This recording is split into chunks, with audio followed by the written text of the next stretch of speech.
Welcome to Ridhima kitchen. வாங்க, இன்றைக்கி நம்ம வீட்டில் ஈஸியாக செய்கிற hotel style tiffin beetroot chutney பார்க்கலாம். பாருங்கள், எண்ணெய் காஞ்சிருச்சு. இந்த டைம் நான் ஒரு சின்னதாக ஒரு பீட்ரூட் கட் பண்ணி வச்சுருக்கேன் பொடியாக. அதை அந்த எண்ணெயிலேயே போட்டேன். இது நல்லா பச்சை மணம் மாறணும். அப்போ தான் இந்த சட்னிக்கு இந்த டேஸ்ட்டு, இந்த சுவை வராமல் இருக்குது சட்னியில். காரத்துக்கு தேவையான 5 பச்சை மிளகா போட்டுட்டேன்.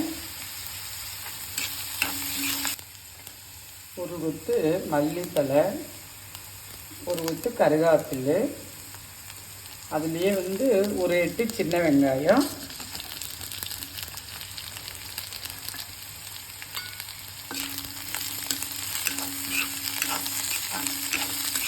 அதுலேயே ஒரு சின்ன நாட்டு பூண்டு எடுத்துருக்கு. அதுலேயே ஒரு 6-7 பல்லு பூண்டு போட்டுட்டேன்.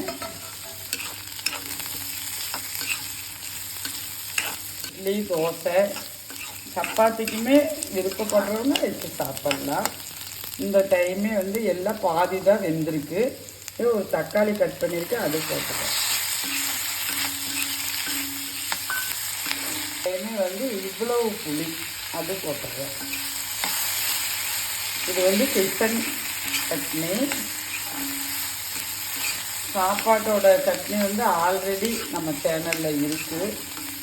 பீட்ரூட் சட்னி நிறைய ஸ்டைலில் செய்யலாம். நல்லா வணங்கிடுச்சு. இப்போ நம்ம இதை ஆற வச்சு அரைச்சிக்கலாம். அதுக்கு தகுந்த உப்பும் போட்டுட்டேன். ரொம்ப ஈஸியான ஹோட்டல் ஸ்டைல் சட்னிங்க.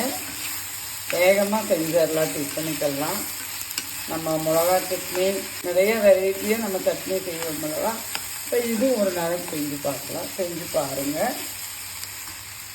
பீட்ரூட் சட்னி நம்ம அரைச்செடுத்தாச்சு. ஒரு தாளிப்பு போட்டுடலாம். சாதாரண நம்ம சட்னியெல்லாம் தாளிக்கிற மாதிரியே தான்.